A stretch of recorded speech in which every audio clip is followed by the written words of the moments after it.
ദൈവമേ നീ എന്നിൽ അനുദിനവും വളരണമേ,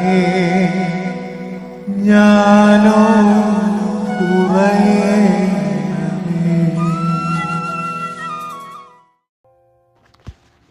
വിശുദ്ധ മർക്കോസ് സുവിശേഷം അധ്യായം 16. അക്കാലത്ത് 11 ശിഷ്യന്മാർക്കും പ്രത്യക്ഷപ്പെട്ട് യേശു അരുൾ ചെയ്തു, നിങ്ങൾ ലോകമെങ്ങും പോയി എല്ലാ സൃഷ്ടികളോടും സുവിശേഷം പ്രസംഗിക്കുവിൻ. വിശ്വസിച്ച് സ്നാനം സ്വീകരിക്കുന്നവൻ രക്ഷ പ്രാപിക്കും, വിശ്വസിക്കാത്തവൻ ശിക്ഷിക്കപ്പെടും. വിശ്വസിക്കുന്നവരോട് കൂടെ ഈ അടയാളങ്ങൾ ഉണ്ടായിരിക്കും. അവർ എൻ്റെ നാമത്തിൽ പിശാചുക്കളെ ബഹിഷ്കരിക്കും, പുതിയ ഭാഷകൾ സംസാരിക്കും, അവർ സർപ്പങ്ങളെ കയ്യിലെടുക്കും, മാരകമായ എന്ത് കുടിച്ചാലും അത് അവരെ ഉപദ്രവിക്കുകയില്ല. അവർ രോഗികളുടെ മേൽ കൈകൾ വയ്ക്കും, അവർ സൗഖ്യം പ്രാപിക്കുകയും ചെയ്യും. കർത്താവായ യേശു അവരോട് സംസാരിച്ച ശേഷം സ്വർഗത്തിലേക്ക് സംഭവിക്കപ്പെട്ടു.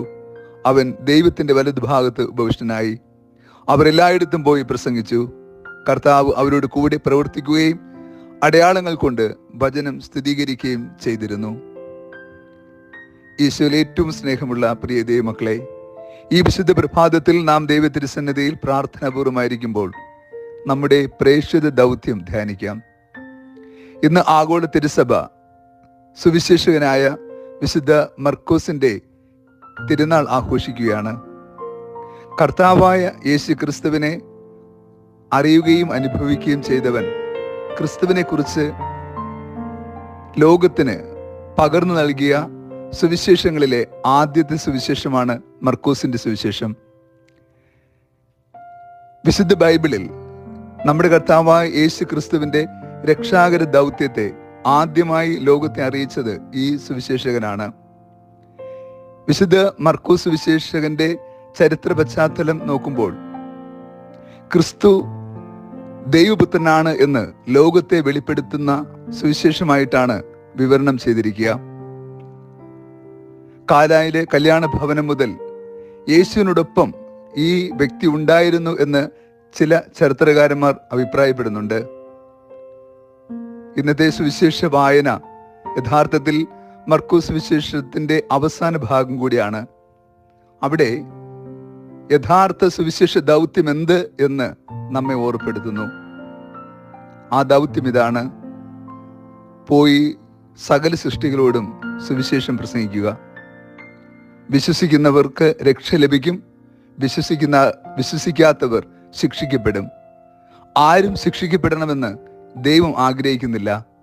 എല്ലാ മനുഷ്യരുടെയും രക്ഷയ്ക്ക് വേണ്ടിയിട്ടാണ് കർത്താവായ ക്രിസ്തു സ്വർഗം തുറന്ന് ഭൂമിയിലേക്ക് വന്നത്. അങ്ങനെയെങ്കിൽ ക്രിസ്തുവിൽ വിശ്വസിക്കുന്നതിലൂടെ എല്ലാവരും സ്വർഗത്തിൽ പ്രവേശിക്കണമെന്നും നിത്യത അനുഭവിക്കണമെന്നും ദൈവം ആഗ്രഹിക്കുന്നു. എന്നാൽ രക്ഷയുടെ കൃപ ആരെങ്കിലും അറിയുന്നില്ല എങ്കിൽ അതിന് നാം കൂടി ഉത്തരവാദിയാണ് എന്ന ഓർമ്മപ്പെടുത്തലാണ് ഇന്നത്തെ സുവിശേഷം. നാം അറിയുകയും അനുഭവിക്കുകയും ചെയ്യുന്ന ദൈവ സാന്നിധ്യത്തെ മറ്റുള്ളവർക്ക് പകരുകയും പങ്കുവയ്ക്കുകയും ചെയ്യുന്നില്ല എങ്കിൽ നാം നമ്മോടും സമൂഹത്തോടും സഭയോടും ചെയ്യുന്ന വലിയൊരു ദ്രോഹമുണ്ട്. ഒരിക്കലും നമ്മുടെ ആത്മീയ ജീവിതത്തിൽ നമ്മൾ സ്വാർത്ഥരാകരുത്. നാം അനുഭവിക്കുന്ന ആത്മീയ സ്വാതന്ത്ര്യം അനുഭവിക്കുവാനും ദൈവിക രക്ഷ സ്വന്തമാക്കുവാനും സകല ജനതകൾക്കും അർഹതയുണ്ട് എന്ന് യേശു വ്യക്തമാക്കുന്നുണ്ട്. യേശുവിന്റെ ജനന സന്ദേശം പോലും അപ്രകാരമായിരുന്നു. സകല ജനതകൾക്ക് വേണ്ടിയുള്ള വലിയ സന്തോഷത്തിന്റെ സത്വാർത്ത എന്നാ പറയുക. യേശുവിന്റെ ജീവിതം അപ്രകാരമായിരുന്നു. ക്രിസ്തു പഠിപ്പിച്ചതും പ്രാർത്ഥിച്ചതും അത്ഭുതങ്ങളും അടയാളങ്ങളും പ്രവർത്തിച്ചതും സകല ജനതകളുടെയും വീണ്ടെടുപ്പ് ലക്ഷ്യം വെച്ചുകൊണ്ടായിരുന്നു. യേശുവിന്റെ ഉത്ഥാന ദിവ്യരഹസ്യം അതുതന്നെയാണ്. സകല മനുഷ്യരുടെയും വീണ്ടെടുപ്പ്, ലോകം മുഴുവനും സമാധാനം നൽകുവാൻ, രക്ഷയുടെ മഹത്വം നൽകുവാൻ. യേശു ഇന്ന് കൂടെ വസിക്കുന്നതും ലോകം മുഴുവന്റെയും വീണ്ടെടുപ്പിനാണ്. അങ്ങനെയെങ്കിൽ രക്ഷാകരമായ തിരുവചന സന്ദേശം മറ്റുള്ളവരെ അറിയിക്കുവാനുള്ള നമ്മുടെ ദൗത്യം നമ്മൾ കൂടുതൽ ശ്രദ്ധയോടെ നിർവഹിക്കേണ്ടതാണ്. ദൈവത്തിന്റെ വചനം അറിയുകയും അറിയുന്ന വചനം വിശ്വസിക്കുകയും വിശ്വസിക്കുന്ന വചനം ജീവിക്കുകയും ജീവിക്കുന്ന വചനം പങ്കുവയ്ക്കുകയും ചെയ്യണം. അപ്പോൾ മാത്രമേ ആ വചനത്തിന് ജീവൻ ഉണ്ടാവുകയുള്ളൂ. നാം കേട്ടതും കണ്ടതും അറിഞ്ഞതും മാത്രമല്ല, അനുഭവിക്കുന്ന ആത്മീയതയാണ് ലോകത്തിന് ഇന്ന് ആവശ്യം. ദൈവാനുഭവമാണ് പങ്കുവയ്ക്കപ്പെടേണ്ടത്. അവിടെ മാത്രമേ അനേകരെ വീണ്ടെടുക്കുവാനും രക്ഷയുടെ മഹത്വത്തിലേക്ക് ആനയിക്കാനും സാധ്യമാവുകയുള്ളൂ.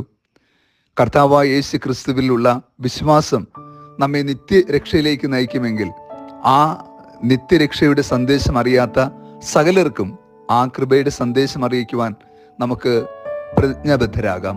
അപ്പോൾ മാത്രമാണ് നാം ഒരു ക്രൈസ്തവൻ എന്ന നിലയിൽ, ക്രിസ്തുവിൻ്റെ ശിഷ്യൻ എന്ന നിലയിൽ നമ്മുടെ ദൗത്യം പൂർണ്ണമാവുക. ഒരു ദിവസം ഒരാളോടെങ്കിലും സുവിശേഷം പറയുവാൻ കഴിഞ്ഞാൽ ആ വ്യക്തി അനുഗ്രഹിക്കപ്പെട്ട വ്യക്തിയാണ്. കാരണം ക്രിസ്തുവിൻ്റെ സന്ദേശം സ്നേഹത്തിൻ്റെയും രക്ഷയുടെയും സന്ദേശമാണ്.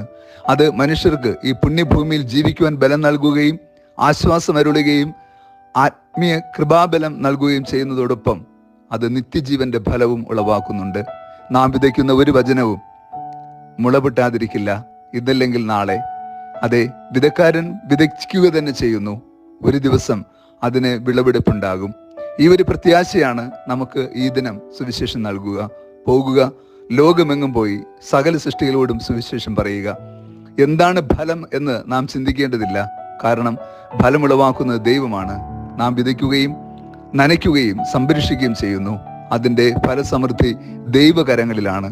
ആകയാൽ കൂടുതൽ തീഷ്ണതയോടെ ക്രിസ്തുവിൻ്റെ വചനം ലോകത്തിൻ്റെ അതിർത്തികളോടും പ്രഘോഷിക്കുവാൻ എല്ലാവരെയും സജ്ജരാക്കണമേ എന്ന് ഈ ദിനം പ്രാർത്ഥിക്കാം.